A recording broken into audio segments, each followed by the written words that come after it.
So if y'all tell me the Clippers have sucked, the Warriors suck, and we know the Nets suck, and Philly was hurt, why are the Magic better without Paulo?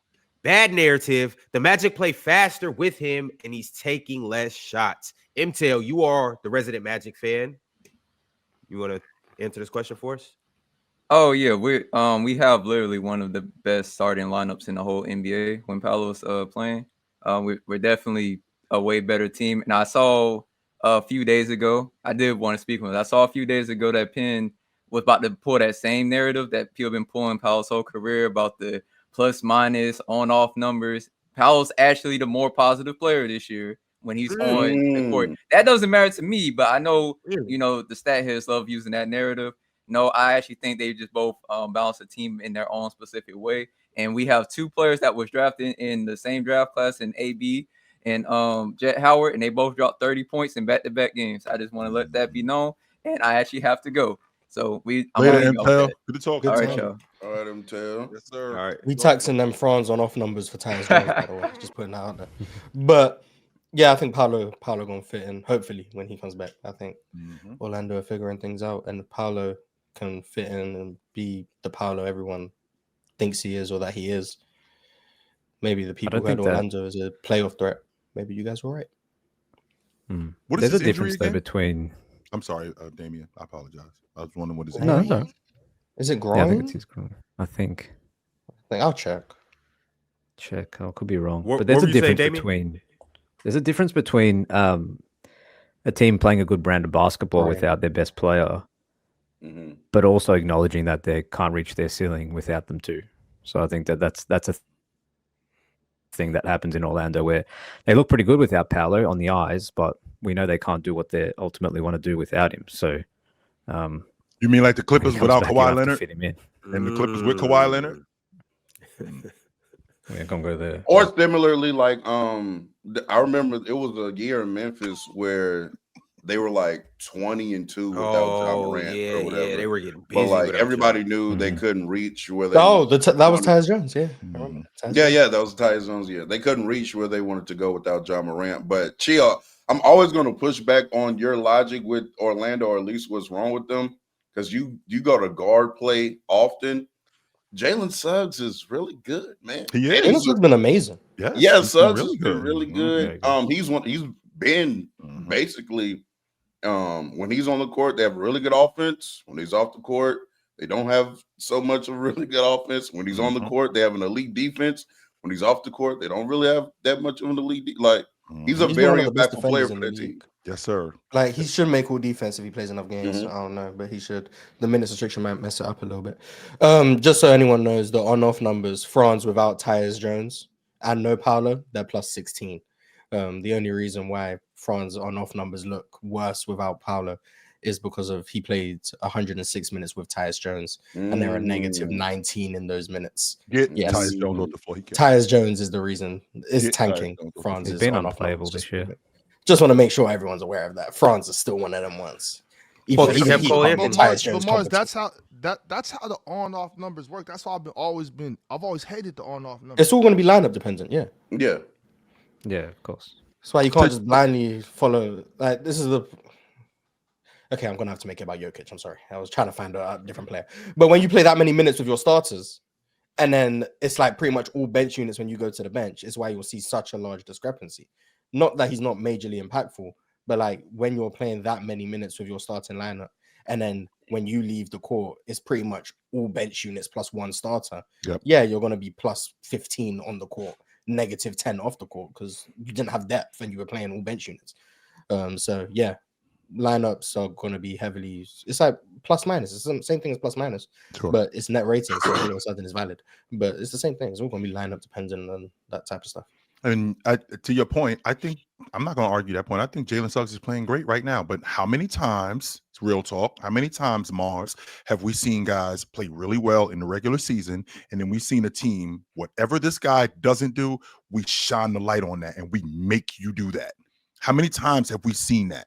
And it completely premeditating a playoff drop in November is interesting. What I'm asking is when we have players who play in the not players who play in the playoffs, lead guard in particular, your ability to score gets highlighted in the playoffs. Is that fair or is that unfair? I mean, abilities to do so. It depends on the because you need to be guarded. I see what you're like. He needs to be a scoring threat for sure. Now, and to your point, real talk. If we're going to go far in the playoffs with this Orlando team, and I love Suggs on the defensive side of the basketball. I think he's one of the best point of attack defenders in the game. But if we're going to be as spread out, and Orlando's offense has been this more than it's been this, and if we're going to be that, Jalen Suggs has to consistently be a threat.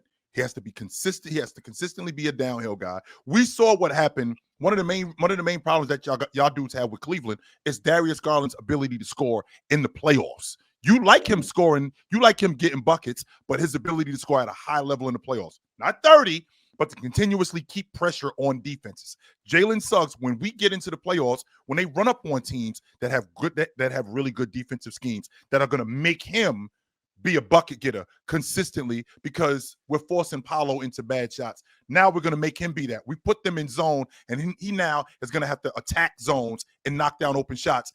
That could look real. That could look real tricky for him. And when it's looking real tricky for him, it could be a problem for Orlando.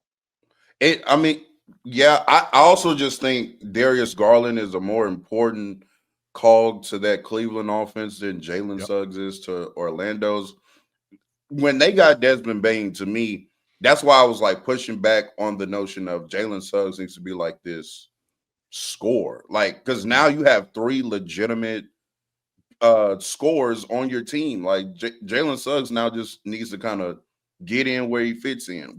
Between Desmond Bane, Paulo, and Franz, there should be enough shot creation on that team while he's on the court to where we're not looking for Suggs to be, some 18 plus point per game guy. Like, hit open threes, attack a closeout, do some table setting, be able to run a pick and roll. And he's able to do all those things I just listed. And then on top of that, he's one of the best guard defenders in the league. So I think he's going to be vital for Orlando's success. So what he's doing right now, He'll need to hit shots, though. He will need to hit shots, Joe. When it matters most, he will need to do that, because you're right. In the playoffs, your weaknesses get amplified big time. So if they're going to leave him open, he's going to have to cash in some of those threes. So where are we at with Orlando, though? Because they're 11-8 now. They're a game and a half out the 3 seed. I think patience is going to be all we need for Orlando. You've been. Yo, I want to piggyback on this topic with another super chat. New Drink said, first things first, Anthony fucking Black. Hey, Teasy, talk about how underrated Jalen's passing and playmaking ability is. My boy had 11 dimes in the first half. 11 assists in the first half. Yeah, they were talking about that on the broadcast. They were just getting out and running. That's what a lot of it was. A lot of transition opportunities. Philly just were bad. And Anthony Black turning into like this athletic wing more so than a guard, I think, has really unlocked his game. His downhill stuff has been really good. And I think he's found his niche. It's just this off-ball athletic wing, getting downhill, playing around the rim. Not as much of a point guard, but he can pass the ball and he sees the floor well. So like the connective stuff is going to be there. If he can keep up with this, I think this is his pathway to high level production long term. I'm curious to see how it looks in the playoffs and stuff, but I like what I've seen from Anthony Black. And last night was, I think, probably the best game of his career. So shout out to him. Ron, I don't have anything to say about this conversation. Get Philly off my TV. That's all I got to say. Get Philly off my TV. Paul George has an ankle injury. See Mars hip. Oh my god, I can't. Been back for 2 games. Ankle injury. Oh my god. But Anthony Black, I think his surge has really been important because Tyus Jones has been unplayable. So I think his surge has been really important. He's still on a rookie deal, and he's just growing into his potential. So when we talk about ceilings of teams, we didn't anticipate him to make this type of jump. And when you're getting that type of production off the bench, all of a sudden Orlando look really scary even outside of their starters. But to Mars's point, we have to see if that translates when it matters most. But they found gold in a and a guy on a rookie deal still. So incredible. Orlando are plus 10 without Tyus and negative 14 with him. Just want to put that out there. Just so you know, I want to make sure that I get this correct, guys. In the last 13 games, Tyus Jones, 6 points, 1 assist, 0 points, 1 assist, 0 points, 0 assists, 0 points, 2 assists, 0 points, 0 assists, 0 points, 3 assists, 0 points, 2 assists, 3 steals, 0 points, 2 assists, 8 points, 3 assists, 0 points, 0 assists, 0 points, 3 assists, 3 points, 6 assists, 10 points, 3 assists. What is he doing to help us? He's been worse than that. I just want to put that out there. And he's been playing in junk time as the well. The box score is actually being kinder to worse. him than he's been playing. He's been worse. He's just a warm body out there for real.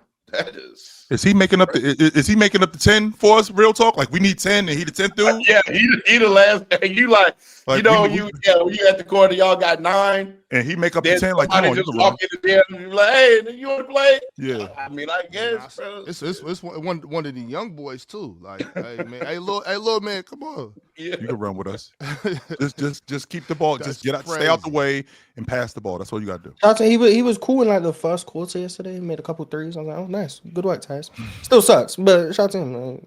Man, I don't like this because I actually like Tyus. Me neither, Rod. Tyus used to be cool. He used to be cool. I liked him as well. He's gotten really bad. He's regressed. Yo, I could have told you that. I thought he was the difference in Phoenix. I'm like, you got your lead guard. Okay, we in business. No, we're not in business. Yeah, I could have told you that wasn't going to be the reality. But like a few years back, he was cool in the regular season. Playoffs, not so much, but regular season, he could do something for you. It's the player choice way. Yeah, them boys don't get it started. The player choice way. Y'all the player choice way. Come and switch lanes into the player choice way.